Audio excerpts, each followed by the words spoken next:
మహిళలు తన కాళ్లపై ఆర్థికంగా నిలబడాలనే ఉద్దేశ్యంతో గుర్రపుడెక్కతో వివిధ రకాల వస్తువులు తయారు చేసేందుకు మీకు దగ్గరలో శిక్షణా తరగతులు నిర్వహించడం జరుగుతుందని, అలాగే రాష్ట్ర ముఖ్యమంత్రి చంద్రబాబు నాయుడు ఆదేశానుసారం మన జిల్లాలో అక్టోబర్ 2 నాటికి లక్ష్యంగా పెట్టుకున్న జిల్లాలో ట్రైనింగ్ ఇప్పించడం జరుగుతుందని, ఈ అవకాశాన్ని మహిళలందరూ వినియోగించుకోవాలని జిల్లా కలెక్టర్ ఎంఎన్ హరీంద్ర ప్రసాద్ పిలుపునిచ్చారు. అందులో భాగంగానే కాకినాడ జిల్లా కాకినాడ రూరల్ నియోజకవర్గం కరప మండలం గోరిపూడి పంచాయతీ కార్యాలయం వద్ద గల గుర్రపుడెక్కతో ఉత్పత్తుల తయారీ శిక్షణా కేంద్రాన్ని జిల్లా కలెక్టర్ శుక్రవారం పరిశీలించారు.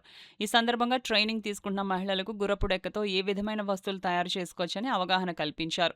మీరు తయారు చేసిన ఉత్పత్తుల మార్కెటింగ్ చేసే బాధ్యత ప్రభుత్వం తీసుకుంటుందని, ఎటువంటి అపోహ పడవద్దని, మీరంతా అక్టోబర్ 2వ తేదీలోపు ట్రైనింగ్ పుచ్చుకొని మీ కాళ్లపై నిలబడే విధంగా, అలాగే ఆర్థికంగా బలపడే విధంగా ఈ ట్రైనింగ్ ఎంతగానో ఉపయోగపడుతుందని అన్నారు. డిఆర్డీఏ యూనియన్ బ్యాంక్ సహకారంతో మీరు ఒక్క అడుగు ముందుకు వచ్చి శిక్షణ పొందాలని తెలిపారు. అలాగే గుర్రపుడెక్క ద్వారా తయారు చేసిన వివిధ రకాల డిజైన్ వస్తువులను ట్రైనింగ్ తీసుకుంటున్న మహిళలందరూ చూపించారు. మీరు కూడా ఈ శిక్షణ ద్వారా వివిధ రకాల బ్యాగ్స్, హోమ్ డెకరేషన్ వస్తువులను తయారు చేసి మంచి లాభం పొందవచ్చునని అన్నారు. ఈ కార్యక్రమంలో ట్రైనింగ్ కలెక్టర్ ప్రియా, తహసీల్దార్ ఆకుల లక్ష్మీ సరస్వతి, ఎంపీడీఓ శ్రీనివాస్, డిఆర్డీఏ అధికారులు తదితరులు పాల్గొన్నారు.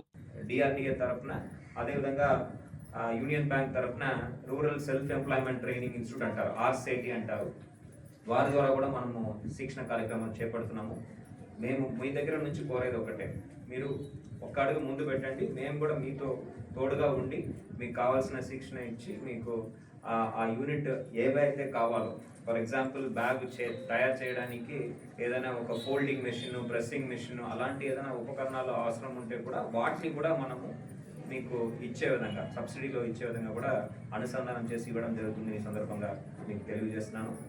ఈ కార్యక్రమం ఈరోజు మొదలైందంటే కేవలం గౌరవ ముఖ్యమంత్రి వారి ఒక ఆదేశాల మేరకునే మనం మొదలు చేయడం జరిగింది. మొన్న తునిలో వచ్చినప్పుడు ఆయన ప్రత్యేకంగా కృష్ణా జిల్లాలో జరిగిన ఆ కార్యక్రమం చూసి మన జిల్లాలో కూడా మొదలు పెట్టాలని చెప్పడం జరిగింది.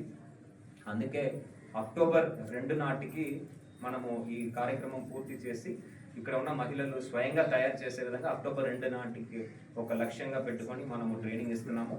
ఈ శిక్షణ కోసం కృష్ణా జిల్లా కలెక్టర్ గారితో, అదేవిధంగా అక్కడ ఉన్న పీడీ గారితో మాట్లాడి వాళ్ళు టీమ్స్ కూడా మన దగ్గర రావడం జరిగింది. వాళ్ళు ఆల్రెడీ